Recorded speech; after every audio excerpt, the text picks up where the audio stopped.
right, I think we're rolling. Bismillahir Rahmanir Rahim wa sallallahu ala Sayyidina Muhammadin wa ala alihi wa sahbihi wa sallam. Peace and love. Welcome back to the Travelers Podcast. I'm Brother Ali. Assalamu alaikum. Peace be upon you. There's no way for me to describe and really convey how grateful I am that you are here and that you're listening and that you're here from the beginning of this journey. You know, I really intend to stick with this. It's something I've wanted to do for a long time, to have this opportunity to connect, this container, this platform, this touch point. I've always wanted another way to connect more regularly and more frequently, and with the people that listen to me and with the people that give me their time, their intention, their attention, their care, their concern. For me, it's always been about connecting. My whole time on the microphone, like I've always been in a room full of people talking to them. Like from the time I was a little kid, like I would get on the mic at church. I would get on the mic. Anytime there was a microphone, I was trying to see how I could get on it. And my wife always just says to me, man, whatever you're doing, it seems like there's just going to be a room full of people listening to you talk about it. And I've just always, that's been my reality. And, there's been times in my life when I was an imam, like I worked full time at a mosque. I gave the sermons, I taught the classes, I helped people convert. I was there when people were born. I helped people, I officiated marriages. I was there when people died. Like I've washed my friends' bodies when they died and I buried them with my own hands. And I've led those services from like when I was young, like when I was 15, 16, 17, 18, 19 years old. And then I've also always made music from the earliest time that I can remember myself. And I've performed and got up and, anywhere there was a cipher or a battle or a talent show or a dance or a party, I was on the mic. And then the last 20 years of my life has also been, I've been a professional, like touring artist. That's how I've fed myself and my family. So now this podcast thing is just one more, but all of those are really about connecting. And that's what's always mattered more to me than anything else. Is the meaning of it all, to be accepted and to learn about other people and to be understood and to understand them and to really explore the meaning of life by connecting with other people. That's what my greatest friendships are like. That's what my greatest relationships are like. That's at the heart of all the stuff that I've wanted to do. It's just different forms of expressing and exploring myself and then finding reflections of that in other people. So these conversations and these reflections on this podcast, that's really what it is. And so I'm just very grateful. I have an audience and I'm very grateful to have that, whether it's like across social media platforms. I don't know how many of them are the same people, but it's like 500,000 people. And, millions of streams and YouTube views. And, we've toured constantly. When I think about how many people I see and how many people are like looking back at me over the course of a tour, 200 to 1,000 and sometimes more people in a room every single night, like looking back at me on tour. And we get to the end of the tour and you look at the numbers for like, this is how many tickets we sold over the course of the tour. And it's thousands of people. And it's very beautiful to me. But it's like, man, whether it's thousands or whether it's one, and there are listeners that can attest to the fact that they hit me up and, we moved on maybe on social media or something and we moved the conversation to like WhatsApp or, and then we send voice notes to each other over the course of years. And there's like people that started out as listeners and they've like stayed at my house with my family, and it's just really about connecting for me. And what I've always really wanted is that I never want to be forced on anybody as a creator, as a communicator, as a content person, if you want to call it that. I've never wanted to be forced on other people because I resent that when that's done to me. You know what I'm saying? Like if somebody is what they say now, like living rent free in my head, there's songs that I'm like, make your music, do your thing. But I wish I didn't know this song. Like I wish this thing wasn't part of my mind and my heart the way that it is. There's music I know that I kind of resent the fact that this was forced on me. But what I have always wanted is for the people that would appreciate and benefit from and also want to connect with me. It's like I don't want to be forced on anybody, but if somebody wants to connect with what I'm intending and what I'm attempting, I want those people to at least have access to it and know that it exists. And so again, I just ask that, If you think that there are people in your life that would appreciate this and would dig it, please feel free to share it with them. And please feel free to like and comment and subscribe and all that stuff. I heard podcasters say that for years, and it just always kind of washed over me. Like, there's podcasts that I love that I had to intentionally be like, yo, let me share this. Let me share Open Mike Eagle's podcast. What had happened was, you know what I mean? Let me make sure that I share the things that are dope to me that aren't on major platforms.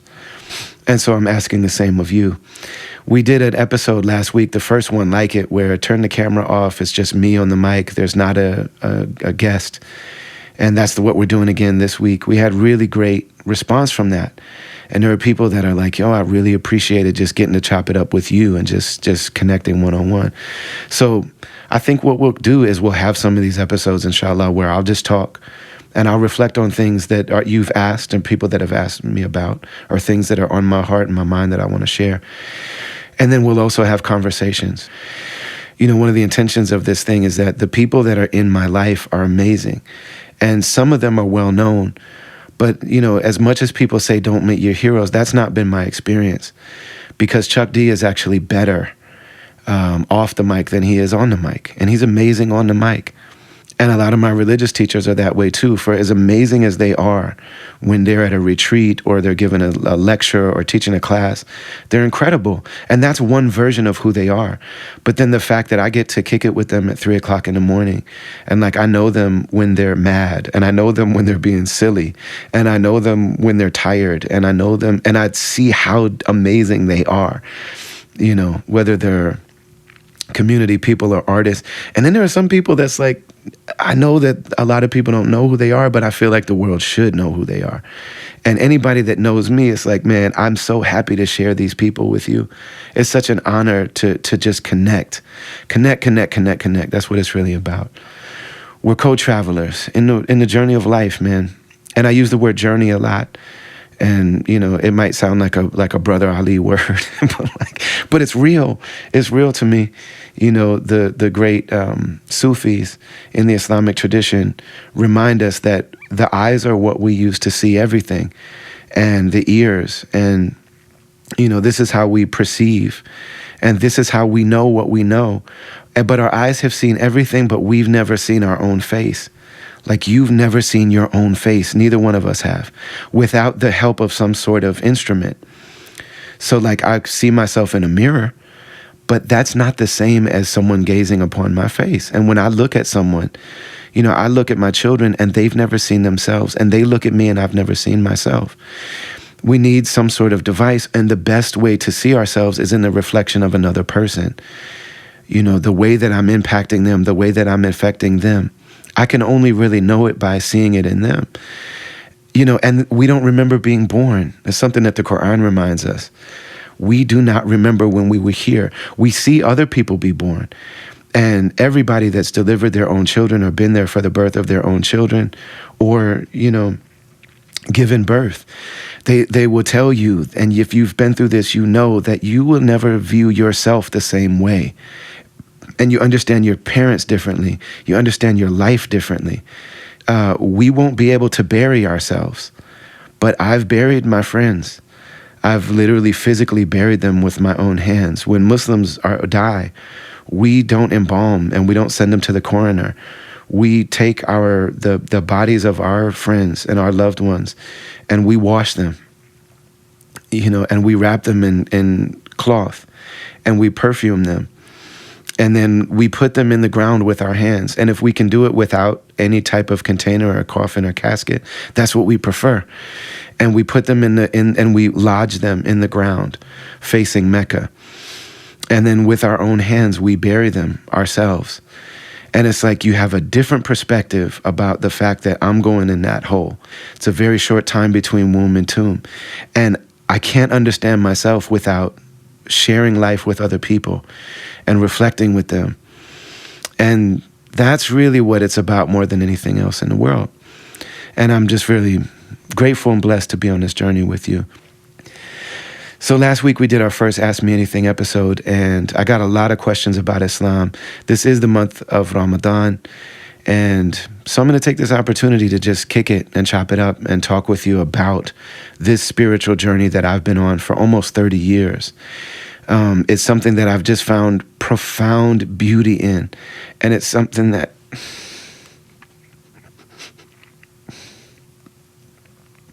I'm just so grateful for. Like, I try to imagine myself, look, if I didn't have this thing, because I travel all over the world and music is a universal language. And imagine if you didn't have music. Whatever music means to you, imagine if you didn't have music. I cannot imagine what it would be like, what my heart would be like, what my life would be like without the gift of this tradition. Because I travel around the world and there are people that I don't know their names. I don't know where they're from. I don't know their language. But there really is a very deep bond of respect and love between people based on the type of things I'm talking about. It's really such a universal religion. It's really based in the oneness of the Creator. It's based in the oneness that there is one source for everything that exists. That source is one. And also the creation is one. And also the human family is one. And yeah, there are differences that we have. Some of us are enemies. But even our enemies are from us and we're from them. Even the people we oppose the most. Just the reality of life is there's going to be people that we oppose, and there's going to be people that oppose us. There's going to be people that hate us. But we have a oneness with those people. The Muslims, I'm going to get emotional. I say this to my friends all the time. And actually, one of my Muslim sisters, there's a sister in D.C. named Lauren. Her and her husband, beautiful people. They run a community called Center D.C., where they just bring Muslims together. They're not pretending to be scholars. They're very well educated people. They're not trying to be anybody's leader or teacher or anything like that. They're just real, true community servants, and I love them so much. A black brother named Muhammad, a white sister named Lauren. I think they're both converts, actually. And they have a beautiful daughter, and I love them so much. But Lauren is like me. She cries a lot. And there was one time where she was leading a group, and she was like, okay, you guys, I just want you to know I'm going to cry, but I'm good. I picked her pocket on that. I say that all the time. I'm going to cry, but I'm good. And it's just because whenever I'm talking about something that means, this much to me, I feel it, and so I cry. The Muslims believe, what we're told in the Quran, is that all of the human beings that ever lived, that are living now, and have ever lived, and will ever live, that before we were in this realm that we're in now, we were all together, and we were witnessing the divine. And that place before we got here, that place was nothing but divine witnessing. There was no deprivation. There was no lies. There was no deception. Things were as they should be. And that's why when we get to this realm, things are as they are supposed to be for this test, for this challenge, for the revelation about ourselves that happens in this time, in this worldly life, in this what we call the dunya. This place where we're in between where we come from and where we're going. This is the realm where there is deception, where there are lies, where we forget, where we forget what's most important, and we get caught up and tricked and distracted. And we lie to ourselves and we lie to each other. And, we have these wormhole, rabbit hole distractions that we go down, and we spend our lives bumping our heads and hitting rock bottom and, just having these crazy revelations about when you get smacked in the face with reality. That's what this place is. And so when we get here, the reason that so many of us feel like, man, what the hell is going on? Am I crazy or is this world crazy? Yes, this world is crazy because what the Muslims believe, and a lot of the wisdom traditions on the level of spirituality, on the level of meaning, they are really united. A lot of them believe that we were somewhere before we got here. And so the feeling that we have that there are certain things that are beautiful and virtuous, and like how universal those things are. Like bravery looks different in different cultures and different traditions and different societies, but everybody agrees that bravery is respectable and cowardice is not. That generosity is beautiful and stinginess is not. Everybody agrees that being truthful and being honest and being sincere, that's priceless. Everybody knows that. So like whether you agree with a person or not, if they're being sincere, there's something that just affects the heart about that makes it like impossible to not embrace them. Like if their heart is open and they're being real, even if you disagree with all the words coming out of their face, like it's just impossible to not embrace a person like that. The Muslims believe that this comes from, and this is rooted in the reality and based in the fact that we were together. And we were witnessing divine beauty, and we were witnessing unabashed truth in that moment. And what the Creator says to us in the Quran is that the Creator asked all of us collectively,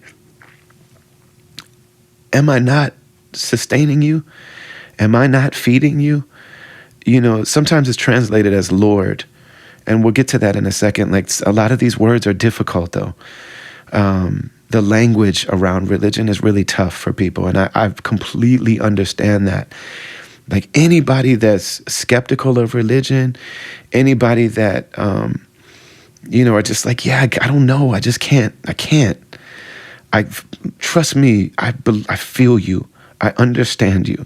Like I get you. I respect where you're coming from. People have had bad experiences personally as families. People have had bad experiences. Whole societies, whole civilizations have had bad experiences. I feel you. But it's just like, man, but I am beholden to the fact that I've witnessed so much truth in this tradition. And it's made me respect the truth in other traditions as well, you know. So the language around these things is difficult because I'm very comfortable with the word God. I'm very comfortable with the word Lord. I'm very comfortable with the idea of, sin and this worldly life and, all this stuff. But I understand this has tremendous baggage for people. And it's one of the things when you talk about religion, I'm going to get back, this is a tangent a little bit, but it's one of the things I wanted to make sure to say is that, I live in Istanbul, Turkey now, right? And Istanbul is such a place where like opposites meet and coexist. So half the cities in Europe, part of the cities in Asia. It's where East meets West. It's European and it's Middle Eastern at the same time. It's modern and pre-modern at the same time. It's Christian and it's Muslim at the same time. And it's religious and secular. It's the home of the Ottoman Empire. It's also the place that was never conquered by Europeans. But the person that founded the nation state of Turkey, he was a secularist. And I don't know if it's half and half. I don't know the numbers, but I know that there's a very strong portion of the Turkish people that feel deeply connected to Islam, and they love it, and they're beautiful people, and they practice it, and I'm inspired by them, and I live with them because of I want to like learn from them, and I want to be with them. And then I don't know if it's half, but a lot of the Turks like want to be secular. And they're like, man, they actually feel like Islam held them back in competing with the West. And that was the feeling of the person that established the country. He disbanded the Ottoman Empire, the Caliphate, and he set up a nation state, a secular nation state of Turkey. And so Turkey is that. And man, those people though are still dope. Like they're really beautiful people, and I really admire them, and I really respect them. And man, I hope I don't ever come across condescending of people that are secularists, because like I said, I get it. But what I do know, what I've learned from being in Turkey is that the people that feel like they're secular and even like anti-Islam, because of the fact that Islam is the water that they've been swimming in for 500 years, for as much as they are like anti-Muslim and they don't identify as Muslim, and I respect that, but they still view the world of meaning. They still view religion as a topic, and even things like manners and morals and virtue and priorities. They still view it through a very Islamic lens, and they don't know that. What that's shown me about people in the West or in America is that for as much as my atheist friends are like anti-religion and they're like, no, I want nothing to do with that, and they don't identify with Christianity, really what they're rejecting is mostly is the form of Christianity that they're aware of. People don't know much about Islam. Like even Muslims don't know much about Islam.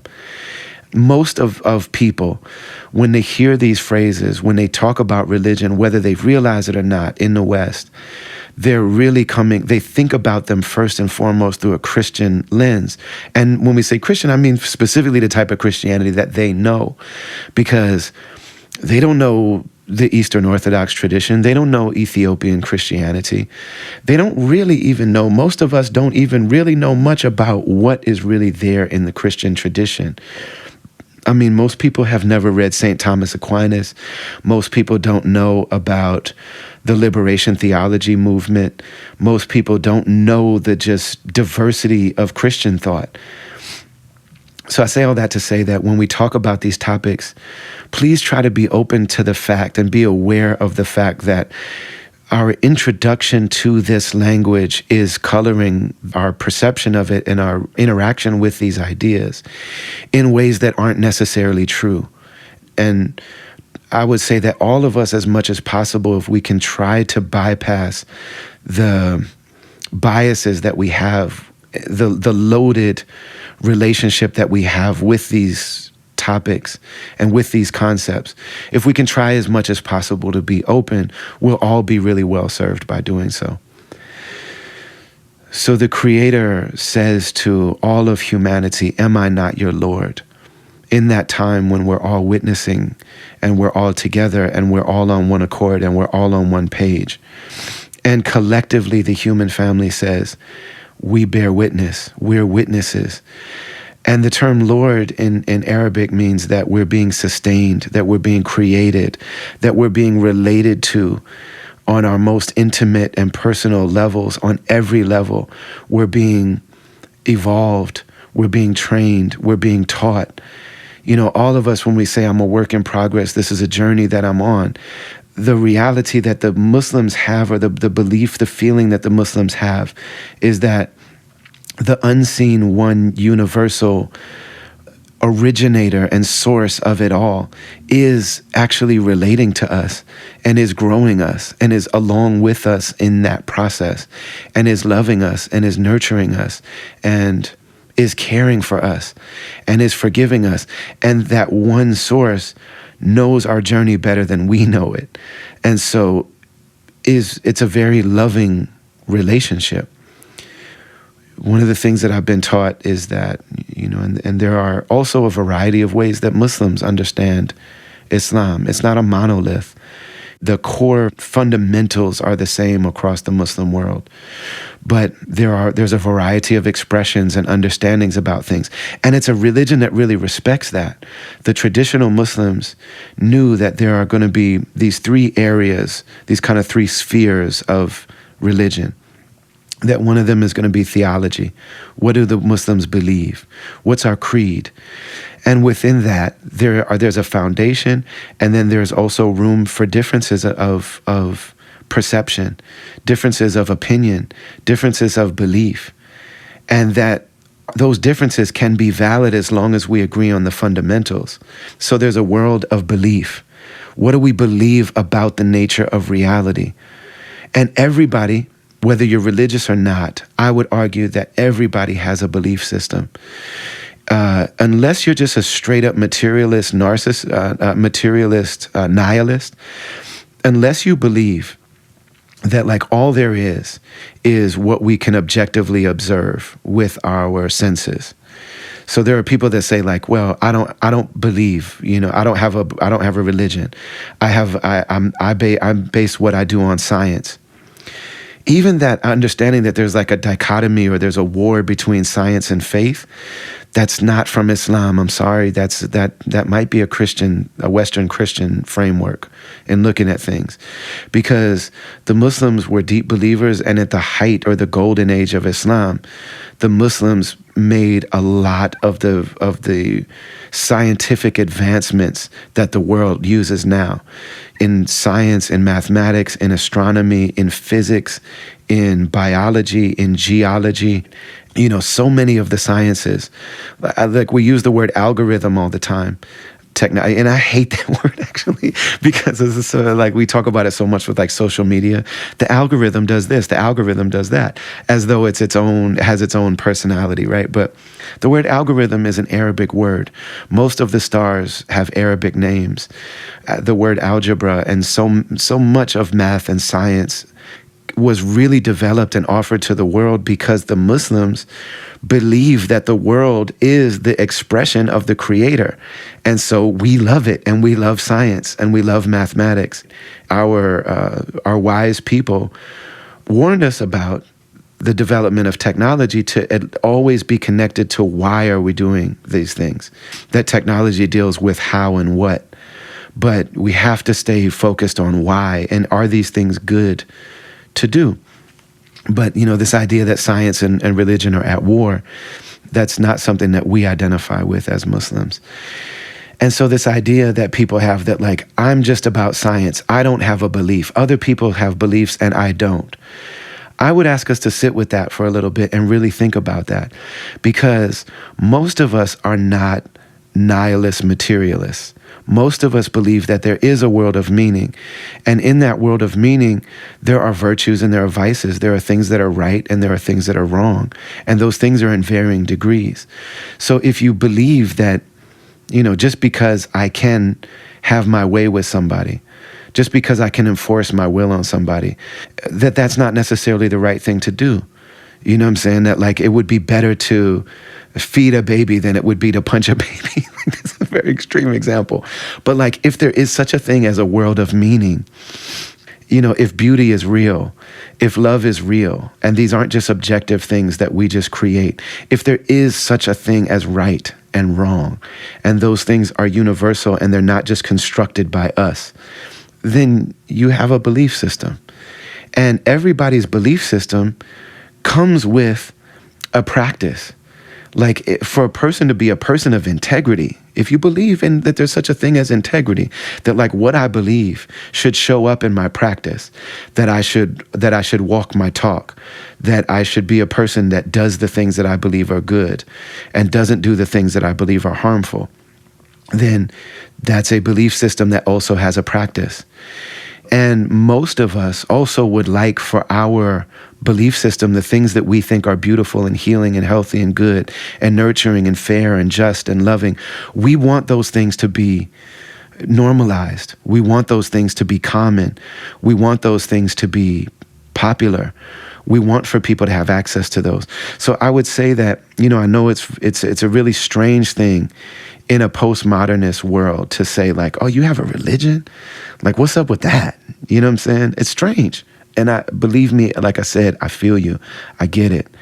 And if I hadn't had the experiences that I've had, I would probably be in that camp as well. So Islam has a system of belief, a theology. And within that theology, there are things that are foundational that we all believe in, and there's a lot of things that there are variations. And traditionalist Muslims know that those variations were respected. And then a second sphere of the religion of Islam is the world of practice. So we could say that these things are like the head, the hands, and the heart. So in the head, we have theology. The hands, we have a symbol for practice. So there is a Sharia in Islam. And the Sharia basically is a code that categorizes everything a human being could do in one of 5 major categories. So it basically says that there are some things that are so good and so virtuous that these are actually necessary for a person to be a good person. There's obligations. There's things that you have to do. They're so good and they're so important that they're obligations, and a person has to do them. So those things would be called fard or wajib or obligations. Then there are some things that are good actions, but because the Creator understands that we're weak and that we struggle with ourselves, with the human condition, that they're not obligations, but they just make a person more beautiful and more virtuous and more loving. That these are things that are good to do, but they're not requirements. And so there's no fault in a person when they don't do them. It's just that when we do them, it's better for us. Then there's a third category of things, and there are 5 categories, major categories. The third category are things that are morally neutral. So like if we talk on a phone, if we eat with a fork, if we, wear this color instead of that color, those things are morally neutral. Now, a thing that's morally neutral can become a virtuous thing by flipping the intention, and it can also become a harmful thing if it's done with the wrong intention. But some things are seen as morally neutral. Then there are things that are whack, that are like distasteful. They're offensive. There are things on the spectrum of things that are negatives. There are things that are vices that are whack. And it's just like, and those things in Islam are called makruh. And it means that they're disliked, they're detested, they're offensive, but they're not forbidden. Again, because of the fact that we're struggling with the human condition, the Creator knows us, our teachers know us, our communities know us. All of us are going to do things that are whack. And it's like, I'm not going to hold you, I'm not going to fault you for that. Because we just have to understand that's part of being a person. And then there's a 5th category that Muslims hear a lot, and even anybody that knows Muslims has heard the word haram, which means that there are some things that are so harmful, they're so wrong, they're such big vices, they're so dangerous that these things are actually forbidden. And so these are the things that would be called by other people sins. And like if you're not a religious person, you'd be like, there we go with this mess again. But think about yourself and think about, are there some things that are so wrong that you would unequivocally say, I'm sorry, I'm judging you if you do that? Is murder wrong? You know what I'm saying? And should there be a consequence for it? Is rape wrong and there should be a consequence for it? Is molesting children wrong and there should be a consequence for it? Are there some things that are like, yo, I'm sorry, I can't rock with you. Yes, you're still human. You know what I'm saying? I might not want to kill you for it, but, we got different opinions about how those things should be. But it's like, I cannot go there with you on that, man. That's just universally the wrong thing to do. Okay, well, those are things that in the religious system would be called sins. And most people have them. Again, there are people that are just straight up nihilist materialists and that would say, no, I don't have a belief system. But even with those people, I'd be like, yo, you're such in the minority in the human family that I would even say, I'm sorry, yo, that's a belief system too. To say nothing means anything is a major, that's a pretty radical statement to make. Nothing means anything. Might makes right. If I can do it, I should be allowed to do it. Nobody can judge me. F everybody. If I have the power to do something, I should be able to do it. Most people are going to say, yo, that's extreme, and that is a belief system as well. So in the Islamic tradition, we have theology, which we can say head, hands, and heart. There's like a way of just simplifying it and giving a picture. So what do we believe? And beliefs have consequences, because if we're a person of integrity, those beliefs are going to show up in the things that we do and in the things that we would encourage others to do and the things that we don't do. But then there's a third category, or a third kind of sphere of learning and development, which is about the heart, the inner dimension of the human being. And so we do have the Sharia. And the Sharia, what it does is it categorizes everything a person can do and say and look at and think about and engage, anything that we can actively engage in. It's going to categorize those in one of those 5 categories. It's also understood that every single living human being, with the exception of the prophets, every single human being, including our religious masters, including our teachers, including the most righteous religious people, that everybody has a relationship with haram. Everybody has a relationship with sin. So when we say sin, we don't mean, and that's why it's difficult to use this language, because we don't mean that, we don't see it as like there's righteous people and then there's sinners. Like the most righteous people, the most religious people just live with the reality that just like our bodies, like we eat food and we want to eat good food. But just like we understand that the food we eat, some of it is going to be nutrition that's going to feed us, and some of it is going to get turned into gas that we're just going to have to, we're going to pass gas, like we're going to fart. And it's not like you're a bad person for farting. You're a bad person for farting in an elevator. You know what I'm saying? And that's why we have privacy. You're a bad person for like, if you can help, like not like taking a dump on the street, like it'd be messed up to take a dump in the kitchen. You know what I'm saying? Or in the living room. That's why we got a bathroom for that. You know what I'm saying? That's why there's the lavatory, the commode, the WC. That's why we got places to do that. You know what I mean? And then you got places for getting clean. It's a beautiful thing actually in the Islamic tradition, man, that we wash before we pray. And we don't wash up because it's like, you dirty, dirty boy. But like, it's understood that like for Muslims, our natural functions get us in a situation where we need to be clean. And one of the things that people know about Islam is it's a very clean religion. If you watch Mo Amer, my buddy, I love that guy so much. Mo Amer is one of my dear friends. He's a comedian. Opened for Dave Chappelle for years and still does sometimes. But he's got his own specials on Netflix, 2 of them. One is called Vagabond. He talks about being a Palestinian immigrant. The other one is called Muhammad in Texas, because he comes from Palestine, lived in a few places, and lived in Kuwait, and then he's lived his life in Texas. And he's just a homie, man. I love that dude so much. But he talks about, he's like, man, Muslims are looking at the West like, how come nobody has bidets? Because when a Muslim uses the bathroom, like we have to wash it off of ourselves with water, whether we're doing number 1 or number 2. We have to wash it. So like if you go to your Muslim friend's house, they'll have a flower pot in the bathroom, or a bidet, or some sort of like squirt bottle for water, because we have to physically, like we can't have any stuff on us while we're praying. And then we go and wash our body. When we do that, in order to pray, we have to wash our hands and our face and our nose and our mouth and our ears and our head, our hands up to the shoulders, and we wash our feet. And part of what this does for us is, first of all, it's very intimate with the Prophet Muhammad, peace be upon him, because he washed himself like that. And so we're washing our bodies the way that we washed our bodies. But what it means is that part of being a human being is that you're going to get messy. Like, all the beautiful food we eat, it also turns to waste that we have to pass as part of being a person. And also part of being a human being is that we're going to say things that are hurtful. Other people's honor and dignity is sacred. And to talk about them in ways that they wouldn't want to be talked about is a major violation. And we all do it. You know what I'm saying? Looking at people when they're in their worst moments. You know what I'm saying? We like all these current events. So much of these current events are about just looking at people in their worst moments and broadcasting it and talking about it.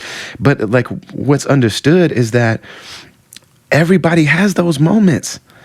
That's part of being a human being, and that's part of what I'm going to get to when we talk about the idea of sin or a violation or haram. Like that's part of being human, and that's part of what this system, this wisdom tradition, this religion is about, is trying to help us build upon the best of who we are. You know what I'm saying? And so when religious people are like, yo, I don't want to hear certain things, I don't want to see certain things, it's not because we think we're better. It's because like, yo, I'm battling my own like demons and my own propensity to do and say and look at the wrong things and to violate the Creator and to violate the beauty of life and to violate other people and their beauty and their sanctity. The idea that there's haram, the idea that there's sin, we don't look at it like we're the holy ones and the other people are the sinners. We know that our saints sin. We know that. It's a fact of life. It's not, and they might be private, but it's not a secret. You know what I'm saying?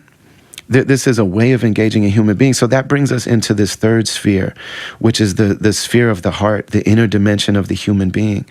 And that, when people say like, well, you can make laws, but you can't legislate the heart. What a wisdom tradition does, what a spiritual tradition does, what a faith practice does, is it gives you actual ways to heal the heart and to make it better. And that's what we really want. that they're, first of all, to understand what is the design of a human being. What is a human being on the inside? And what this tradition gives us is a framework that sees it like this. The non-physical part of a human being is that we are a soul. The soul is the breath of God, ruh, the breath of God that animates every human being. You know what I'm saying? When a person dies, that's not there anymore. And like we're honoring the shell that they lived in. This is the home where they lived. You know what I'm saying? This is where their soul lived. And that matters. It's not that the body doesn't matter. The body does matter. And so we're not the spiritual bypassing type of thing where like we don't care about life and we don't care about our bodies and we don't care about. That's actually an augmented practice or understanding of the spiritual tradition. We do live in our bodies. And so anything also when people say I'm spiritual but I'm not religious, it's like, okay, but you live in a body and you're going to do things, and we need guidance for what are the right things to do and what are the wrong things to do. You know what I'm saying? We need to understand also that those things have varying degrees of good and bad, but within the human being, we are a soul, and every single human being is a soul. Even the people that oppose us, even the people, we might have to meet them on the battlefield. Muslims, we're not pacifists in every case. We prefer to be passive, but there are times where we are obligated to put our hands on people and to take the sword out with people and to fight people. There's certain people that you gotta put your hands on them. That's part of our religion. And there's always the J word, jihad. And we could talk about that if you want to. I'm not shy about that at all. I feel great about the reality of jihad. Jihad is not killing innocent people. Jihad is not terrorism.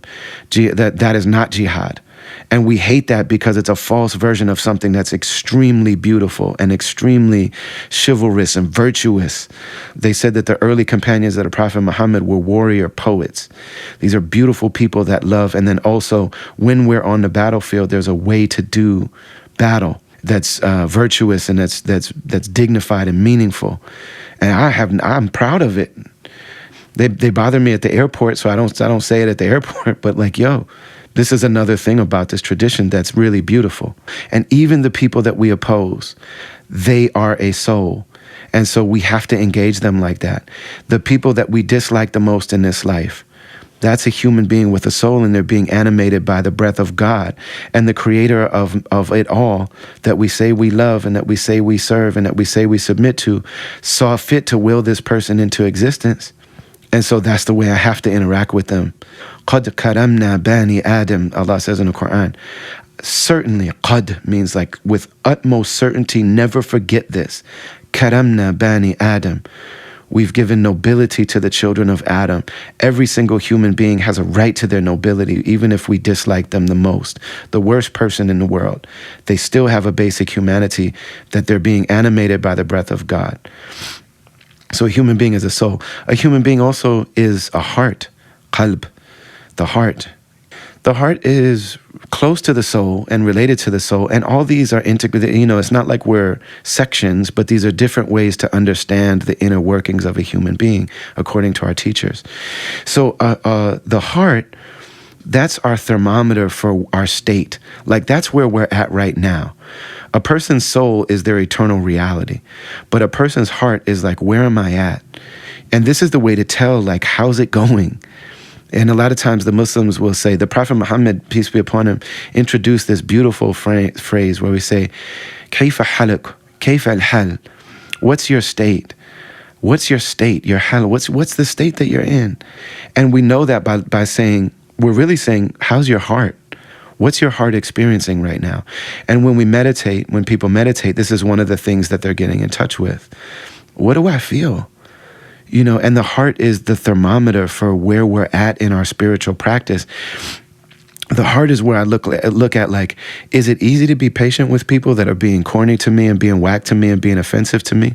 Is it easy for me to be patient with them? Or is it easier for me to just lose my cool? Because if it's easy to be patient, then that's a good sign of where my heart's at. And that's a good sign of where I'm really at. Is it easy to forgive people? Because that's a sign of a healthy heart, a sound heart. And when we give that greeting, Assalamu alaikum, what we're taught about the day of judgment is like, what Allah says, what God says in the Quran. Prepare yourself for a day where nothing can help you.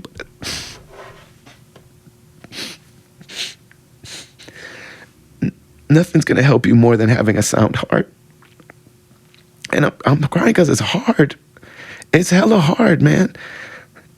And like, we just all had this quarantine thing where it's like, man, we walk through life thinking you're a good person with good intentions. I realized in this time, I had all these expectations for people that they didn't even know about. And I have genuine beef with, or like real stress or strain with people.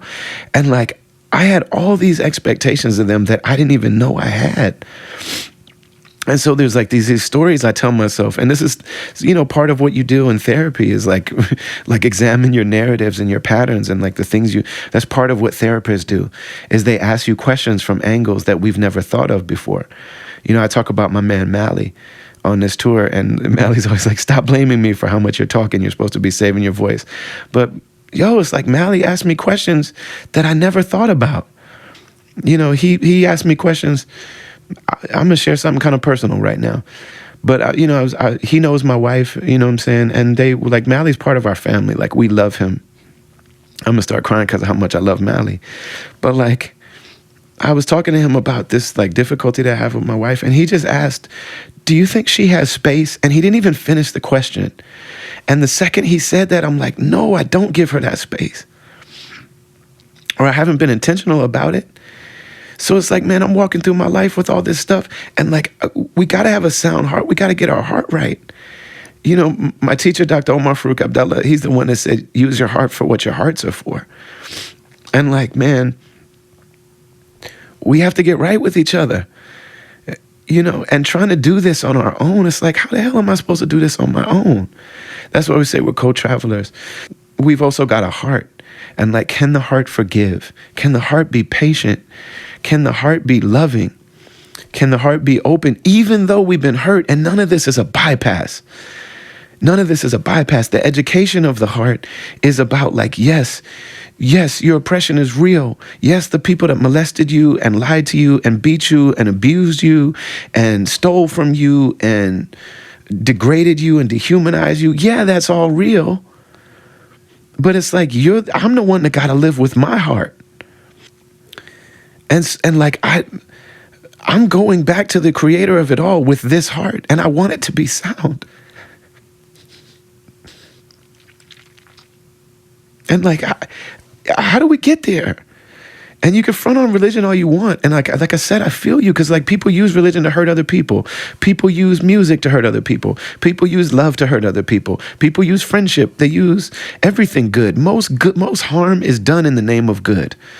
So like, yeah, I feel you, bro. Like, but I need I deserve to have guidance in this stuff. We're a soul and we're a heart. That's part of who we are. And so we have to understand, we deal with every person, there's a soul in there. We also have to understand that everybody's got a heart, and the hearts hurt, and the hearts turn back and forth. And the hearts are strong sometimes and they're weak at other times. You know what I'm saying? And people's hearts are hurting, So like, when we deal with people, it's like, we have to understand, like, they're hurting. Their hearts are starving. Their hearts are famished. Like, where in this modern society do we get the food for the heart? It's supposed to be community, and we don't have community. Communities are broken, and more communities are getting broken more and more. We're supposed to have families, and families are broken. That's how hearts get nourished. Families are broken.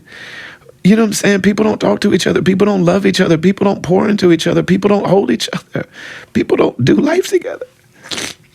And then, we're supposed to have art. Art does that too. But art is being controlled by people that just want to make money. And so it's like, man, there's more money in escaping than there is in examining. There's more money in escaping meaning than there is in examining meaning. And so, man, art is fucked up too. I've had religious people in my life that have hurt me and that have hurt other people. And like, one of them is well known. So if I tell the story, I would be violating him. You know what I mean? But like, I know, like, I know. And I'm a social justice person. I'm an outspoken person. I'm an opinionated person. I'm an organizer. I'm an activist. I've spoken truth to power. I've done all of that, yo. But it's like, man, I need to be reminded that when I'm dealing with a person, I'm dealing with a soul and I'm dealing with a heart. All the stuff that I see in the world that I would like to do something about, that person is suffering from all that stuff too. So we're a soul and a heart. We're also an intellect. It's part of who we are. A human being is an intellect. And the intellect needs framework for stuff. This is where we get ideology. This is where we get theology. This is where we get, like, every person needs to have a framework for how they understand things. And so the fact that a person's going to have a different ideology from me is going to just be a reality. Hold on. I'm going to blow my nose. Hold on. Okay, I'm back. And I'm going to probably cry some more, but I just wanted to collect myself for a second. A human being is an intellect, and a human being is going to have ideology, and they're going to have a framework for how their mind, like the mind, needs those things in order to interface with the world and with the experience that we're all having. So there are going to be people that have different ideologies. And this is one of the things that in our time, we rarely acknowledge that a person is a soul. We rarely acknowledge a person's heart. And what this time is about is a lot of reduction. A lot of what modernity and post-modernity has done is just reduce things. It's rejected the things that came before. Pre-modern people had a lot more in common than modern people have with them. And what I mean by that is that pre-modern people had beliefs that they were clear about. They had tribes, they had culture, they had a relationship with nature that wasn't just observing it to figure out what the molecules do and how to manipulate it to do what they want more quickly. But like the people that lived in America, man, they knew not only where the mountains were and how high they were, and they could measure it all and all those things, and how to map it and how to grow things on it and how to deal with the animals and what to do about the weather patterns. They knew all of that, but they also had a sense of why those things were happening. And they also related to them on a spiritual level. You know, people always say, like, yo, you moved to Turkey, there's so much history there. Fam, there's history here too. It's just that we've denied it, like we've covered it. We've tried to kill those people and we tried to destroy their memory. But they knew what these mountains meant. You know what I'm saying? Like, I visit the Grand Canyon and we just drove all through the Southwest. And it's like, man, it's very beautiful, and it's also heartbreaking for me because the people that live, they have relationships. Here I go again. But there are people that had relationships with these places. You know what I'm saying? It's like, yeah, somebody meets your grandmother or somebody meets your children or something, and like they see them, but like, yo, you've known them for years and they've known you for years. You know what I'm saying? There are people that have known these mountains and these sky and this sky and like these animals and these plants. There are people that have known these for we don't know how long. And it's just like, man, get out of here. We're done with you. We're going to try to kill you. We're going to put you in these little reservations. And now we can't figure out what's going on with nature. And we can't figure out ourselves. And all these things that we've done are killing us. And it's like, yeah, but they go fast. All right, word. So the pre-modern world, pre-modern people, they had wisdom and they knew things that we don't know. And now this belief that like modern people are the best people that have ever come along. And then they threw away all of the old ways of doing things. And then they made a mess of it all again. And so now we have postmodernism, which says like, well, now we're going to correct all the things that the modernists did. But we never think to like, what did the people before us know? So a human being is a heart. A human being is a soul, a heart, and an intellect. And we've reduced, this is what I mean when I'm talking about modernism and postmodernism, that like we have reduced these things. We've reduced the soul. We almost never talk about the soul, and we rarely talk about the heart. You talk to people even that are into self-help and self-improvement, they're just talking about their brain. And they mean their intellect and their mind. And it's like, yes, you are an intellect. That's what you are. We all are that. But we're more than that. We're hearts. What about the heart? What about the soul? Psychology initially meant the science of the soul. Psyche is the soul. It's not the mind. It's not the brain. But we've reduced all these things and we've forgotten all these things. So we reduce guidance to advice. We reduce truth to facts. We reduce all of these things to something that we think can be controlled physically. And this is all the work of dominators. This is all the work of colonialists. They reduce everything to the physical world because that's the domain of dominators. That's the part that they are learning. That's the part they're trying to master.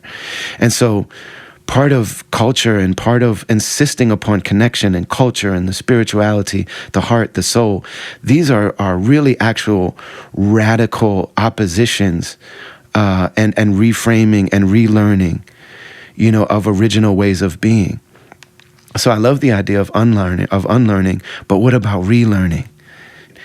I'm sorry for the tangents. A human being is a soul. A human being is a heart. And a human being is an intellect. And we have to just understand that everyone we're dealing with, they're going to have different framings of things. A human being needs those things. A person needs to have those. And we're going to differ. And then also a human being is an ego. And the ego is the worst part of who we are. The ego is obsessed with its own individuality. It's obsessed with its separation. Like, I'm different and distinct from everyone else, and I'm very important just because I'm me. And it has nothing to do with any type of vice or virtue or health or healing or goodness or anything. The ego just demands what it wants. In the Islamic tradition, the ego is called the nafs, but some people talk about the nafs when they just mean the non-physical, the inner reality of the person. So sometimes the soul is called the nafs. Sometimes these terms are used interchangeably. But the ego is a reality inside of every person. We have to know it about ourselves. We have to know that the ego is always just demanding what it wants. The ego is obsessed with itself. It's obsessed with identity. It's really connected to the intellect. Our ideology has to be right. Our opinions have to be right all the time. And there are certain things that are necessary. It's important to have a healthy sense of self. It's important to have a healthy sense of identity, because identity was given to us by the Creator, the source of it all. In the Quran, Allah says, "We made you into tribes and nations, but we did that so that you could know each other." And the commentators add, not that so that you could oppose each other, but that there would be this community within the human family, that we would understand that we have had different cultures, different experiences, different languages. And ideally, what those things should do is inform one another. Allah also says, had it not been that we use some people to check the power of other people, there would be nothing but corruption. Sometimes you need to get knocked off your high horse. Sometimes you need to take a L. Sometimes you need to look in the mirror and yo, man, my mouth just wrote a check my behind couldn't cash. I got to watch how I talk to people. That's part of the human condition or in reality, because of the human condition that we all have an ego. We need to know that about ourselves. And it's one of the reasons why what I would offer to my fam that say, I'm spiritual, but I'm not religious, and I don't believe in organized religion. These are catchphrases, you know what I'm saying? That people that feel like they're independent thinkers, they're like, I'm not in a group think. I'm not in a framework. I'm assessing all of this for myself, and I'm charting my own course. I feel you. I really respect that. Were it not for the experience I've had with Islam, that's what I would probably be doing. But what I would just offer as a reflection is what we get as communication from ourselves. Some of it is coming from the ego, and some of it is coming from the soul. Some of it's coming from the heart. What we learn in the Islamic tradition is that in the spiritual tradition that some people call tasawwuf or Sufism is the inclinations that occur to our hearts come from 3 different areas. Some of them come from the beautiful world of divine reality. Some of them are going to come from darkness and evil. It's understood that every human being has inclinations that are just messed up. That everybody has things that occur to them that are why did I just think that right now? And why do I have this urge to just do something bad? That's part of who we are. Everybody's dealing with that. But some of these things actually come from our own ego. And the ego, one of the things about it is that it poses as the soul. The ego and evil in general, it doesn't announce itself. It doesn't say like, yeah, I'm evil, I'm the devil, I'm your ego, I'm your lower self, I'm your freaking I'm the inner like narcissist, horrible person that's just here to have my way with you and everyone around you and just mess everything up and destroy everything. It doesn't do that. Because there's a soul in there that would be like, nah, I'm not doing that. It poses in the form of self-help, of self-care. It comes in the cloak of and speaking the language of good. If you don't know that about yourself, you're in danger, in my opinion. We have to know that, like, a lot of times the desires that we have are false desires. And it's possible to create whole frameworks around something that's not healthy. It's possible to create an identity and a framework around something that's not natural, that's not good, that's not beneficial. And it's going to be really difficult for us to know that. So like the ego needs to submit. And a lot of times the ego needs to be challenged. And a lot of times the ego needs to be broken. Most of this self-help talk, like when you hear people talk about being motivated and being a hustler and get up and get it, you know, motivational speakers and all that stuff, what they're essentially telling us is like, yo, the things that you want are probably not going to be the things that are in the Black wisdom tradition. What's good to you is not always good for you.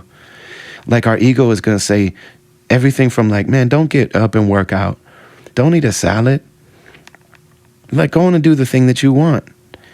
And those things are going to feel good when you're doing them. But we destroy ourselves with things that feel good. That's part of the reality. We have to know that about being a person, about being a human being. And in this particular framework, it's also important because for my friends that say, like, I'm spiritual and I'm not religious, the question I would ask is, how am I going to know which parts of these things are coming from my ego in disguise of the spiritual path? And I think it's important to have also elders and teachers that are there with us to help us understand that. Like, yo, you think you're doing something good. Maybe most of your intention is good. It's possible to even understand that there's like very subtle like variations and nuances of intention. That like to be sincere in the Islamic tradition, sidq, we want to be sadiq. We want ikhlas, which means exclusivity of intention. That's what sincerity is. I am here only with the intention of doing what's right for the sake of doing what's right. We want to be motivated by that. Everybody agrees that that's beautiful. But the human condition is such that usually what we have is some varying degree. Then there are some people that are just straight up hypocrites. You know what I mean? And in Islam, a hypocrite is worse than somebody that denies the existence of the world of meaning at all. You know, we talk about believers and disbelievers, and people are like, well, I'm an atheist, so I'm a disbeliever. Most of my atheist friends, when they say I don't believe in God, they mean they don't believe in the conception of God that they were taught. So when we say a disbeliever, what the Muslims mean, kufr, the opposite of kufr is shukr, gratitude. Like, are you a person of gratitude? Like, are you grateful for your life? Are you grateful for the beautiful things in the world? Like, do you think it's a virtue to be a grateful person? And are you only grateful to other people, or are you grateful to what some people might call the universe? Because people say the universe when they don't want to say God. They say that because the concept of God is like whatever you've been given, the framework. Maybe God is a white man on a throne condemning and zapping people and blessing some other people arbitrarily based on this arbitrary set of rules. And like, yeah, if that's what you don't believe in, I don't believe in that either. So like, you know what I mean? But like, are you grateful? And what is gratitude if there's not an object of the gratitude? To whom or what are you grateful? Because I would argue that that is the divine. That's the source of the beauty and of the reality. And that's what we're talking about. When we say Allah, that's what we're talking about. We're not talking about a person. We're not talking about an idol. We're not talking about a God that somebody else can use against you. We're not talking about something that somebody in power owns and you don't. We're not talking about something that some group of people have a special access to. The human being by right knows that there's a source that brought us into existence. And everyone has equal access, and everyone knows that reality by right and relates to it without anyone else needing to be part of that. So we either are in gratitude or we deny. I don't have to be grateful to anybody. It's all arbitrary, or I deserve it, or I just made it happen by myself. I'm not grateful. And so when we talk about the universe, the question I would have would be, do you mean the planets and the stars and the physical molecules of the universe? Or are you talking about something out there that is causing the physical world? Because I would say that that's what I mean when I say Allah, the non-physical, unlimited, infinite. That's what I'm talking about when I say Allah. So it might be that you actually believe in Allah.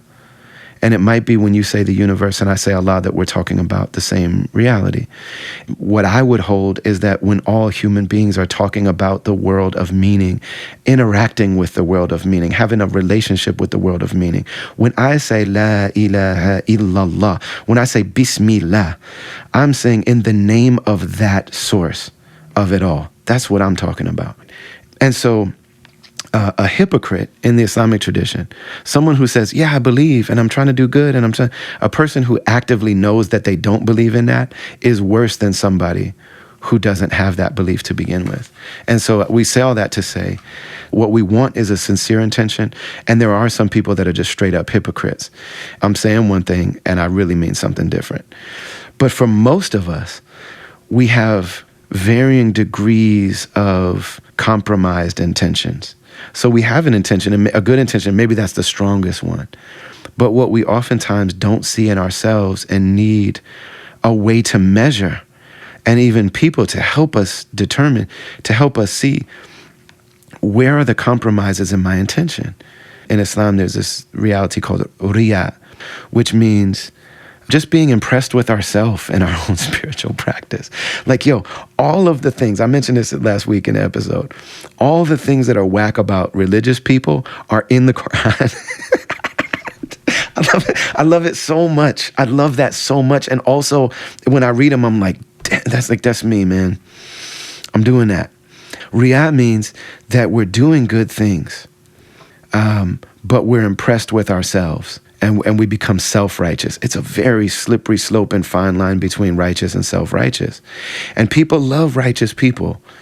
But like when you meet like a really like very sincere religious person, it's like they're beautiful to everybody. People have grandmas like that, but it's a very slippery slope between being a really sincere religious person and being a self-righteous. And like, that's so ugly. Everybody knows how ugly that is. And I'm sorry, but like, that doesn't only exist in religion. Like, I saw this meme that's like, the first rule of Vegan Club is tell everybody about, you know what I'm saying? There's vegans that are like super self-righteous vegans. And it's like, there's self-righteous social justice people, and there's people like that in business, and there's people like that in self-help, and there's people like that in recovery, and there's people like that in yoga, and there's people like that in meditation, and there's people like that in the church. And whatever your thing is of how you engage in trying to be a better person and trying to make the world a better place, that reality exists. When we talk about what is Islam and why does it speak to me so much, that's really what we're talking about. This is what Islam offers, is theology. What do we believe about the nature of existence?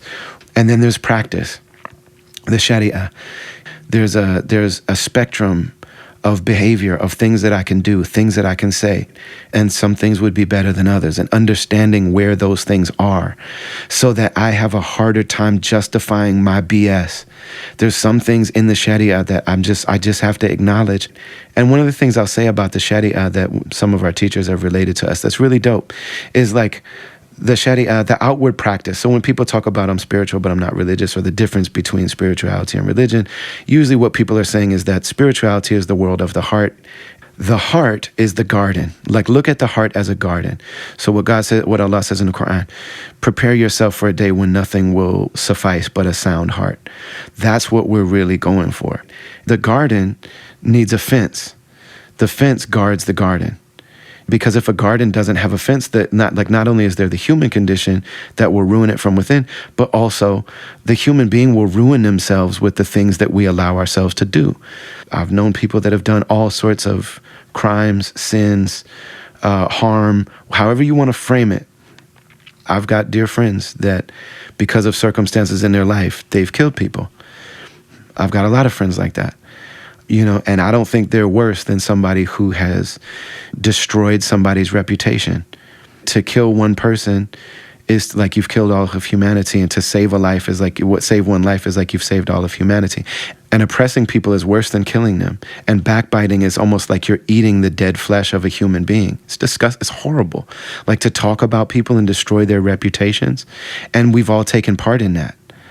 You know what I'm saying? There's not one of us that have not spoken an ill word of another person. If we do things that are harmful and destructive to others, we really destroy ourselves. We hurt ourselves when we do these things. We harm our hearts when we do the wrong things. When we lie to people, we harm our hearts. When we deceive people, when we, wrong other people, when we cheat other people, when we're jealous, we're harming ourselves. When we hold people in contempt, we're harming ourselves. When we forgive people, we're liberating ourselves. When we love people, when we have good opinions of people, we're healing ourselves by doing that. It's universal. Like, we are beautifying ourselves when we're good to others on all levels. When we give to people, we open up the beauty in our own selves. It's just the reality. So when people talk about being spiritual and being religious, the religion or the rules or the code or the sharia, that code is the fence that's guarding the garden. But it's really about the garden. It's not about the fence. If you have a garden with no fence, then your garden is going to be destroyed. But also, if you have a fence without a garden, that's these people that are just obsessed, these religious fanatics. And that is a reality. It's a reality for everybody. There are some people that are fanatics. And they're like, no, you have to do this, otherwise you're wrong. The balance between those things is the walk, and it's the journey. So there's so much that I could say, about this tradition. I would love to talk, and inshallah, I think I'm just going to have to do more of these. I know some people will like them. Some people just don't want to hear anything about religion, and I get that. I'm going to have to do more of these because we're already, an hour and a half in or something. And if I start down these roads, this is going to be way too much to listen to all at once. But one of the main questions that has to be answered is, okay, if there is a creator, if there's a God, why is there evil in the world? Why is there suffering in the world? And that's a good question. And religious people have to be able to answer that. Everybody, every framework, every solution has questions that, you got to deal with this, man. And it's one of the mysteries that is one of the central things in the Quran. In the story of the creation of the human being, Allah says, I'm going to create in the world a vicegerent. And so my man Usman the Taylor, vicegerent. Inni ja'alu fil ardi khalifa. I'm going to create in the world a khalifa, and the khalifa is the vicegerent. The khalifa is like a representative of God that's got all this stuff going on and that has the ability to decide what they're going to do. Whereas like nature has much more of a harmony, and the human condition means there's going to be disharmony. And so the angelic beings, and again, you say angels, people bring things to mind that we don't mean. We're not talking about a naked baby with wings. That's not what we're talking about. We're talking about beings of light. There are beings of light that have a role in creation. And some people don't believe in them, and that's fine. But the angels ask the Creator, you're going to create something that has disharmony and that is the ability to chart its own course? Aren't they going to do horrible things? And the Creator says, I know what you don't know. And that's one of the greatest mysteries of life. And it's one of the reasons that we examine these things together is, if there's a Creator, and that Creator is, why did the Creator create a being that can do horrible things? And one of our teachers was reflecting on this, and he said, when the angels ask that question, they're asking about the slave trade. They're asking about sex trafficking. They're asking about sexual violence and molestation and oppression. And they're asking about all of the horrible things that happen in life. That's what they're asking about. It's a valid question. And so when people ask that question of religious people, it's like, yo, they're asking the questions that the angels ask. That's coming from their better self. That's coming from what we believe, the reality that human beings were in a time of when we witnessed only beauty. And so they're like, yo, what's up with all of this? Like, that is a real question. It's a necessary question. And maybe another time we'll talk about that. And there's also very specific questions people have about the Sharia or about the Prophet Muhammad, peace be upon him, and things like that. And those are all good questions, and I'm not shy about any of it. Like, I love this religion, and I know not everything is going to be popular. And, the Prophet Muhammad told us that we're going to be strangers. He said that, Islam came into the world as a stranger, and it's going to return to being strange. And he said, glad tidings to the strangers. I'm cool with being strange. And I'm okay with that these things aren't going to necessarily, they're not going to sit well with everybody. And not everybody's going to understand them. And it's not my business to make you understand. You know what I mean? I believe in that the Creator is the guide. And the Creator is the one that brings us each to the places where we are. And one of the things we're told in the Quran is like, most people aren't going to agree with you. And we see that prophetic kind of thing come up over and over again. The prophets were killed by their people. The prophets were opposed by their people. And the people that are heroes to us now, in the time when they were alive, they weren't celebrated. We forget that. You know what I mean? I'm named after Muhammad Ali. I was offered the name Ali. I'm really named after Imam Ali. Allah be well pleased with him and ennoble his face. The great one who is the cousin of the Prophet Muhammad. That's who all, peace be upon him, that's who all of the Alis in the world are named after. But when that name was offered to me, I took it because of Muhammad Ali. Now it's pretty much universally accepted, like we all love Muhammad Ali. When he was healthy and was able to do his thing, he was opposed and rejected and did what he thought was right at every phase of the game, and he was never popular. Like, I think we forget that. Tangent alert.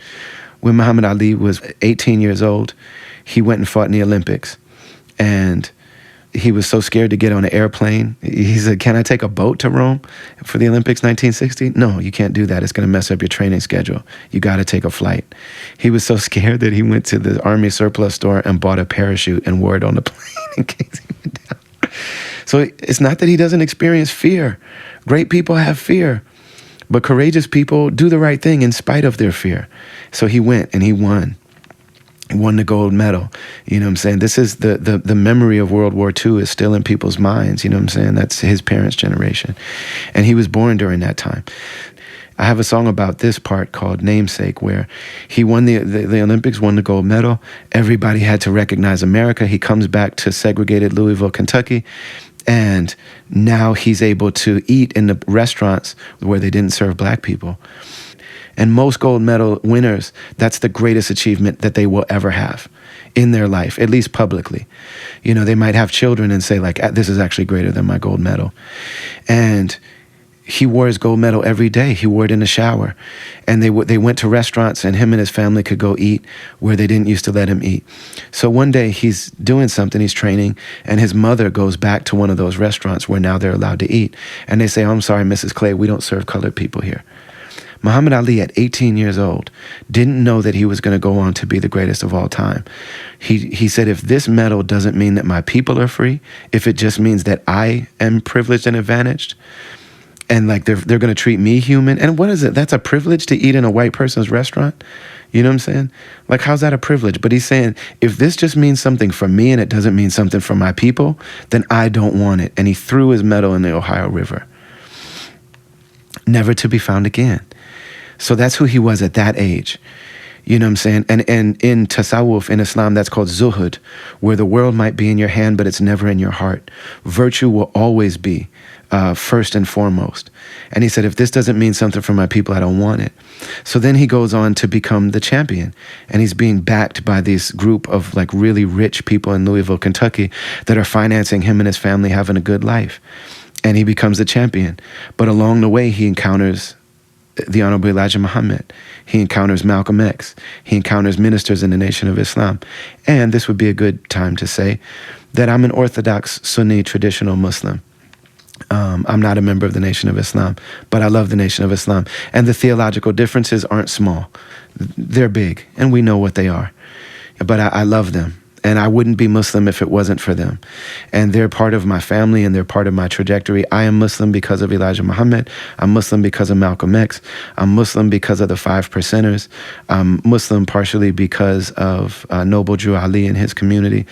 Because of hip-hop music, those are the people that introduced Islam to me. So theologically, we're not the same, but that's my family, and I love them. He encounters them, and he joins the Nation of Islam. And then he announces it to the world, and he's gifted the name Muhammad Ali. And the rich people that are providing his life, these rich white, Louisville business people, they say, nope, we're going to remove our support for you. And your family's going to go back to being broke. And you're going to have to figure it out on your own.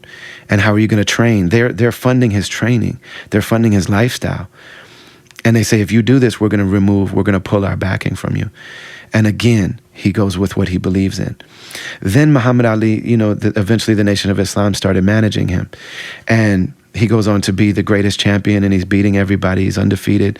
And then the army comes, and they say, like, okay, we couldn't get you with making you a special black person, backing and giving you money. We couldn't buy you like that. So now we're going to put you in the army, and we're going to draft you. And you don't necessarily have to go to war or anything like that, but everybody's going to know that you are the property of the army, of the arms, of the military. And Muhammad Ali says, absolutely not. And so they say, we're going to take your license away. You can't box. You can't. And he's at the height of his career. He's at his best fighting years. And he says, okay, take it. And they say, okay, we're going to put you in prison. And he says, never mind prison, bring a firing squad. I'm ready to die for what I believe. Bring a firing squad. And so they take away his title, and they threaten to put him in prison. And a lot of the members of the Nation of Islam and a lot of just really dope-ass white people did the same thing. Then Muhammad Ali gets offered a tour speaking at colleges, and colleges will pay you money. You know what I'm saying? Even if the music industry or the entertainment industry or the boxing industry, it's like, okay. And Muhammad Ali was broke. Other boxers and people were loaning him money and giving him money just to live. Muhammad Ali was really canceled, and he was broke.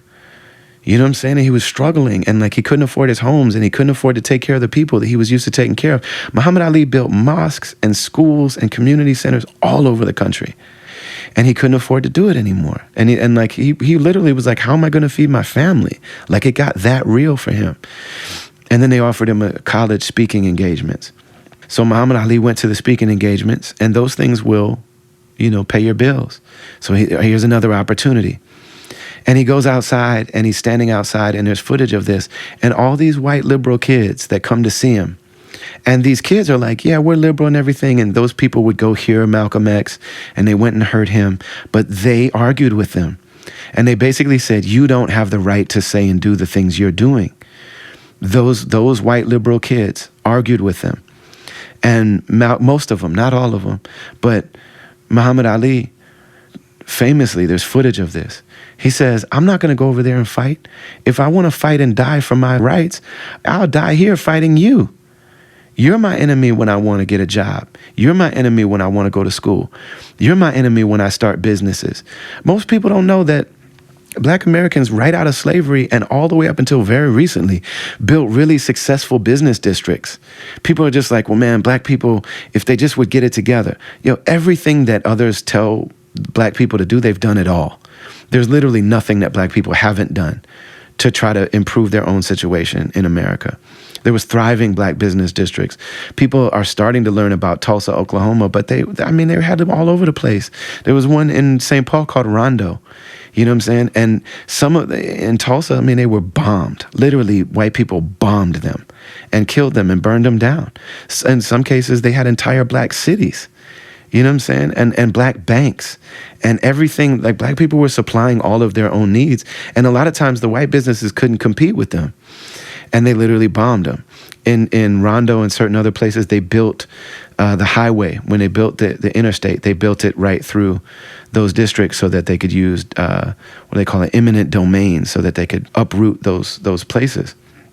Muhammad Ali is saying, you're my enemy. You're the one you're my enemy when I want freedom. You're my enemy when I want justice. He said, you're sitting here arguing with me about my religious beliefs and I'm supposed to be an American. And they canceled his dates. They canceled his college speaking dates. And Muhammad Ali wrote it out. So now we call Muhammad Ali a hero. Why? They waited. They didn't assassinate Muhammad Ali.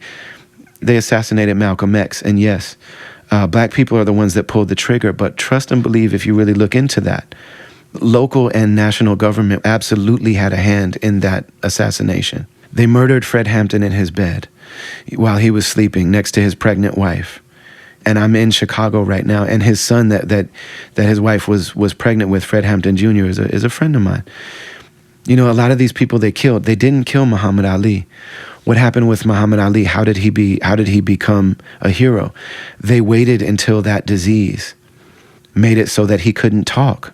He couldn't speak his truth the way he used to. And they waited until he couldn't fight and dominate people physically anymore.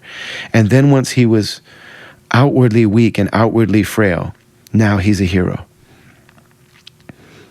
But nobody was saying that while he was doing what he was doing. And what did Muhammad Ali, what was his response to having that disease?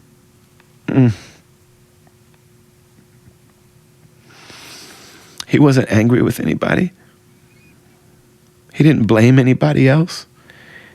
He wasn't mad at God. He said, this is what I get for saying I'm the greatest and only God is the greatest.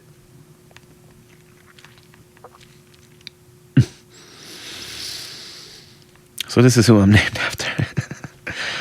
Oh, man. Now he's a hero, and you don't have to be Muslim to understand that.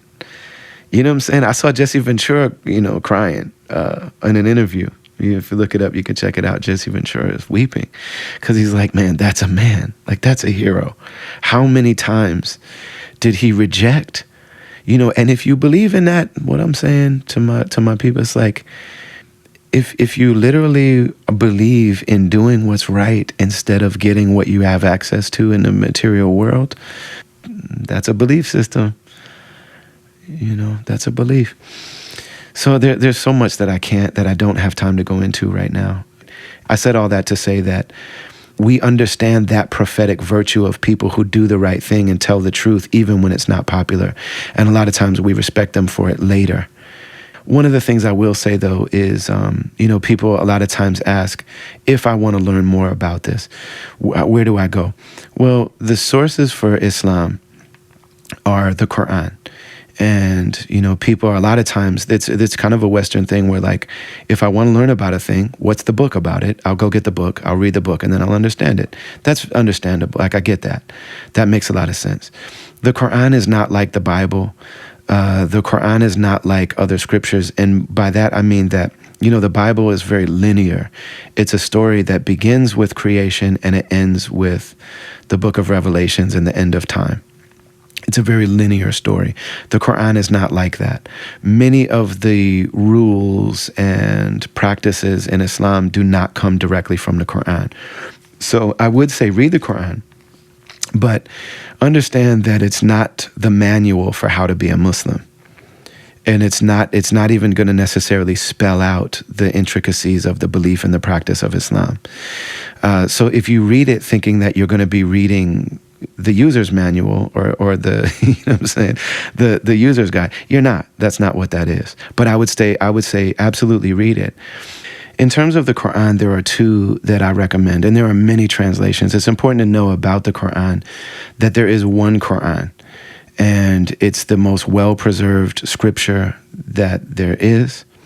That might sound like a biased claim, but it's not. That's an objective reality, that the Quran has absolutely been preserved from the day that it was, the times that it was revealed. It was revealed to the Prophet Muhammad 1,400 years ago, peace be upon him, and it's been preserved perfectly, completely intact from the time that it was revealed. Even Orientalists, even people that study Islam that don't like it, they've always held this. There are some like kind of modern trends where people are playing with semantics and they're doing some deceptive stuff to say, no, there are variations. There are variations in the readings of the Quran. And because of that, there are some somewhat minor differences, but those variations in the readings have always been known to the Islamic scholars and in the Muslim world to everybody, and they're universally accepted. So there are some minor variations in the way that the Quran is read, but the Quran itself, there is one Quran, and it's been that way ever since the time that it was revealed. So, and the Quran is in the Arabic language. There's not to say that there's a translation is a tricky thing, because there are not perfect ways. There's just no perfect way to translate that original Arabic into any language. So there are people that'll say like there are translations of the meanings. And so there are a lot of them that are really popular. There's one in particular that I like, and this is just a personal preference. There's one by M.A.S. Abdel Halim. The letter M, like Mary, A as in apple, S as in seed, Abdel Halim. It's blue, and it'll say a new translation by M.A.S. Abdel Halim. This is one that was done recently in London. And I just think if you want to pick up the Quran and just read it, it's also available on Audible. Like you can get it in audiobook. It's on YouTube. So if you want to just pick up the Quran and read it and see what it says, I think that's a really good option. The Quran is also a book to be studied. The second one that I would recommend if people want to dig in a little bit deeper and look into like what do these verses mean, or to have some historical context for when things were revealed and things like that. There's a work that was compiled called the Study Quran, and it was headed up by a scholar named Saeed Hussein Nasser, that I think is a really amazing tool and resource. And, like all of these things, neither of those are the original Arabic Quran. So different people are going to have different opinions. And, there is a bit of controversy. There was some controversy when the Study Quran came out. It came out like only 5 years ago or something like that. But I really believe that whatever controversy notwithstanding about some of the people that compiled it and some like unique kind of theological opinions that they hold, in general, for people who don't have context for the Quran, if you really want to study it, if you really want to understand some of the nuance of meaning behind some of these things, that's a tremendous resource. So if you want to just pick up the Quran and read it, I would say M.A.S. Abdel Halim. That's my personal recommendation. And then if you want to dig into it a little bit deeper, the Study Quran is available too. And then the second major source for Islamic understanding and guidance and knowledge and truth comes from the embodied life and practice of the Prophet Muhammad, peace be upon him. The Prophet Muhammad is the living embodiment of the Quran.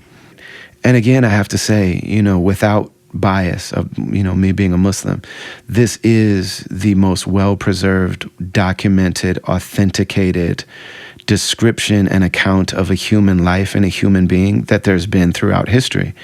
It's one of the highest Islamic sciences to preserve the things that we know about the prophetic biography. So there's the biography, there's like the life story of the Prophet Muhammad. And that's a particular science in Islam.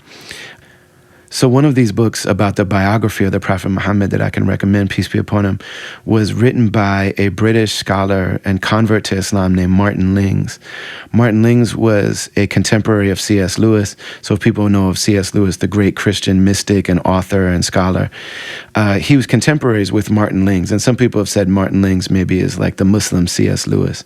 But Martin Lings wrote a really beautiful biography of the Prophet Muhammad, peace be upon him. It's called Muhammad, His Life Based on the Earliest Sources. Again, these are things that Muslims do have different opinions about. So there will be people that will hear me say this and say, no, don't tell them that one. Tell them read The Sealed Nectar, or tell them read, these are my personal recommendations.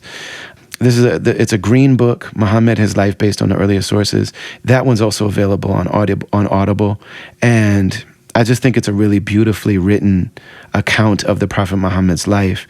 And he pulls no punches. You know what I mean? He talks about the things that are now seen as controversial in the life of the Prophet Muhammad, peace be upon him. And if people want to ask about those things, I'm not shy about talking about those either. So those are some of the two. There's a whole other area of literature about the Prophet Muhammad called the Hadith, peace be upon him, sallallahu alaihi wasallam, that these are more specific accounts of things that he said or did, or things that he was present when those things happened. Now, those accounts, that's where we really say that these are the most well-preserved, detailed accounts of the life of a human being, of anyone in the history of the world. And those can be found in different places. There are different hadith books that you can pick up and get. I would say that those are going to be very similar to the Quran, where those hadith are not necessarily the place where you would learn rules and laws and understanding of Islam. Those are things and stories and narratives about the Prophet's life. I said earlier that the Quran isn't really a handbook on how to live as a Muslim. And you say, okay, well, what would that be? And again, these are each one in an ocean of literature about the religion of Islam. But people always say, like, where can I start?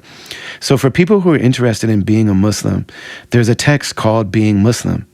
It's written by a friend of mine named Dr. Asad Tarsin, A-S-A-D, Tarsin, T-A-R-S-I-N. He is one of the primary immediate students of a great English-speaking American scholar named Sheikh Hamza Yusuf, who's one of our teachers and one of our friends. Being Muslim is called a practical handbook. And so for a person who wants to get the basics of the religion of Islam, that's a really good one. And I actually facilitated a 1.5 year long class where we had new Muslims and people that were coming back to Islam who maybe hadn't felt like practicing Muslims. In Minneapolis, myself and my wife, and we went through that entire text. And I did it, having access to real scholars. I am not a scholar of the religion of Islam. It's important to know the difference. There is a role for people who are inspired by the religion and love it and try to learn it and try to live it, because we need encouragement. But it's really weird, in America in particular, the whole rise of social media has given rise to like a social media influencer who is confused with being an Islamic scholar. And there are people that wear the clothes and talk the talk and all this kind of stuff. And I think they mean to do good. There are like poets and academics and activists and rappers that people confuse them with being spiritual guides and spiritual masters and religious teachers. And they're not that. Like, a lot of these people didn't study that way. So it's important to know the difference. There is a role for, in Islam, they call it a da'i, which basically means a preacher who encourages people and maybe is inspired and maybe has been given the ability to inspire other people. So there is a role for that, but we got to know the difference. So I'm not a scholar. I'm not, by traditional measures, even a serious student of Islam. It's like, I used to think I was, because in America, the bar is just pretty low. And it's kind of the wild, wild west. Anybody can say whatever they want. Anybody can make any claim they want. And I was actually in the role of an imam. But I was in a community where if you learn the Arabic alphabet and you know what I'm saying, and you just dedicate your life to trying to learn whatever you can, then you can be the imam. And so I did that job. And the imam doesn't mean even that you're a scholar. It just means that you have a leadership role amongst the people. And then I could also mention some people that if you just want to watch YouTube videos, again, these are going to be my personal teachers. These are going to be my personal choices for the Quran. But some recommendations for like, who can you watch on YouTube? Imam Zaid Shakir was Muhammad Ali's spiritual advisor. He's a Black American imam and sheikh who was an imam, and then after that decided he wanted to learn more. And so he went and actually studied in a variety of countries around the world. He's the co-founder of the first Islamic accredited college in America. Imam Zaid Shakir is a really good one. Dr. Umar Farouk Abdullah, ABD-Allah. Dr. Umar Farouk Abdullah, he's the person that speaks at the beginning of the Own Light video. He's also an American scholar that converted to Islam and then studied all over the world for decades. Really beautiful, inspirational leader and teacher. Another one would be Hamza Yusuf. Hamza Yusuf is a bit of a controversial person. I love him. I don't agree with, especially when he talks about current political affairs. I don't agree with him on those things. But he's somebody that I love. And when you hear him talk about the religion of Islam, I think it's profoundly beautiful. And so I recommend him. Dr. Sherman Jackson, Dr. Ingrid Mattson, a preacher named Aisha Prime. She spells her name with an I-E-S-H-A, Prime, P-R-I-M-E. Sheikha Muslima, M-U-S-L-E-M-A, Purmil, P-U-R-M-I-L. Classically a trained Islamic scholar. These are all people that I know as well, and people that I love. There's a woman named Tamara, T-A-M-A-R-A, Gray, Tamara Gray, who's actually from Minnesota. Another English speaker that I would recommend really highly would be Ibrahim Osi, O-S-I, Efa, E-F-A, Sheikh Ibrahim Osi Efa. He is a black British brother who went and studied among some of the greatest scholars in Yemen. I would recommend checking out the poet Amir Suleiman, A-M-I-R, Suleiman, S-U-L-A-I-M-A-N. He's been on my albums and things like that. He's not a scholar, he's a poet, but he's a really amazing person. Man, we could go on and on. There's actually somebody named Omar, O-M-A-R, Suleiman, Omar Suleiman, who is also a classically trained Islamic scholar that we really love. So, these are just some of the names. Oh, I'm sorry, let me not leave out Abdul Hakim Murad, who's also British. Abdul Hakim, H-A-K-E-E-M, Murad, M-U-R-A-D. I left out the sponsors on this episode. And, we are sponsored by Zakat Foundation, and Zakat Foundation has been really supportive in this endeavor. We're sponsored by our brother Resma Minikim and his new book, The Quaking of America. We're sponsored and in partnership with UPF, Unity Productions Foundation. We're in partnership with Vice Gerent. I didn't do ads for them this time, but I just didn't want to break into talking about my spiritual journey with advertisements, and I'm sure that they'll all understand and support that. But those are the sponsors for this podcast. I want to give a special shout out to Brendan Kelly, who is the producer of the podcast, who has been on vacation with his beautiful family, and he's also my partner in Travelers Media. I want to give a special shout out to Amna Mirza and Mansoor Panawala and Ant and DJ Last Word, to Darian Washington, and to everyone that's participated and helped out in this podcast. If you enjoy the podcast, please make sure to like, share, subscribe, all that good stuff. It's really profoundly helpful when you do that. And so we'll close with that. And thank you for listening and for being on this journey with us. And we send you all the love, and we greet you. Assalamu alaikum wa rahmatullahi wa barakatuh.